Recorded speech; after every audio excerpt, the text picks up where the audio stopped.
You're Locked On Sharks, your daily podcast on the San Jose Sharks. Part of the Locked On Podcast Network, your team every day.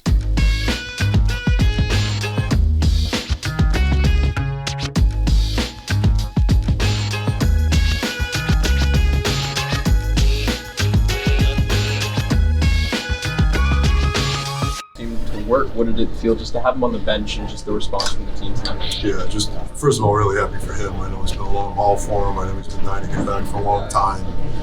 To have him in our lineup certainly puts us in a much better position to win hockey games and be ultra competitive, because that's what he is. And, I don't know if you can really measure the impact he has on our team, not only on the ice but away from the rink. And makes a hell of a play on the first goal. Pretty fitting that he's got involved in the first goal that we had. But, his style of play is so infectious to our team, and we're just really happy to have him back in the lineup. What was the decision to start him with Tommy? Obviously, they're not on the same line. But... just a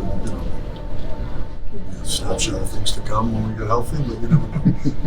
What about Nico Sturm getting back out there? Because the team had only won one game without him in the lineup all year long, and obviously it's not all on him, but it seemed like he looked like himself out there tonight. Yeah, he takes such great care of himself. He doesn't miss many beats when he's out. So, just having those two guys in the lineup really lengthens our lineup. We just look better, and if you had to rate our competitive players, they're probably at the top of the list, Sturm and Couture. As with Couture and Sturm back, less line juggling you'll have to worry about once you guys get fully healthy when the ground comes back?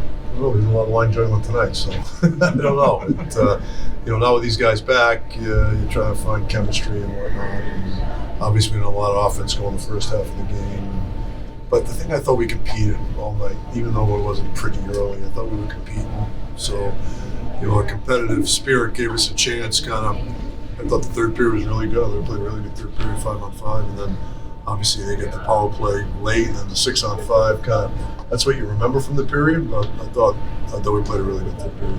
Dave, Logan talked this morning about how there were months, he wasn't sure he could get out of bed, just a few months ago, and wasn't sure whether or not he'd be able to get back to playing in the NHL. Were you aware of just what he was going through and how tough it was for him at that time? Yeah. We had plenty of conversations, and first and foremost, this is a guy who just had his first child, and he's done so much for this organization, and you're looking out for the person more than the player first and foremost, and he's got a lot of people to lean on, and he's his coach, but I had so much respect for him as a person that you didn't want to overstep your bounds, and you gave him space, but you also gave him your 2 cents at the appropriate time, and I talked to him. I was always aware of where he was at mentally and physically. Training staff did a hell of a job with him too. Raising those guys did a really good job getting him back to where he is today. He feels great. Did you have any doubts whether or not he could come back? Yeah. Some of our conversations, yeah. Did you think that he might miss the season? There was a worry there.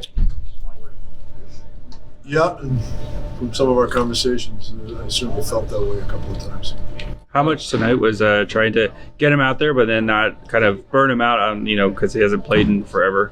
Yeah, game gets going, you forget he hasn't played in almost a year, so I put him out there like he's full of piss and vinegar, and then I got the signal towards the end of the second. Hold off for a little bit, so put him on the shelf towards the end of the second, gave him a little breather, and then do this third. Was kind of monitoring him, asking how's he feeling. So. Anthony Duclair started with Bailey and Carpenter, and just way up the lineup. What did you see from him tonight? And obviously, after a couple of rough games from him, what did you see from him? I thought he played really well. He was really good. He had a great scoring chance. He was great. Played all night long, competitive. Just you talk about that compete. Couple more. I think that's a good example of Fabian Zetterlund's goal mixed with a terrific shot. What does it mean to see a guy just continue to just have a strong season for a guy like him? Yeah, just he's a heck of a kid and a really good player. You see why we traded for him. After the Vlasic goal and after the Zetterlund goal, not ideal responses. They score quickly, but then on the other hand, the third period, that's a response we're looking for. If you just kind of talk about just those responses, good and bad, from your team tonight. Yeah, obviously we go up 1-0, and Rocky apologized right after the goal. They dump it in. We got support, and Blackie kind of froze and ends up in the back of the net. And then we go with 3-1. We do exactly what we need. We get a puck deep. We have it. We go low to high. We take an unnecessary shot. It gets blocked. And they go the other way, and our second or third forward stop tracking, and it ends up in the back of the net. You know, it's managing situations. And it's lessons we're going to have to keep learning. It's frustrating, you know, that we let that happen. And, you know, maybe a little immaturity on our part. But good that it wasn't deflating. Last one. Right?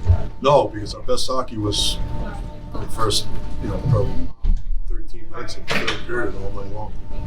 Thanks, David. Thank you.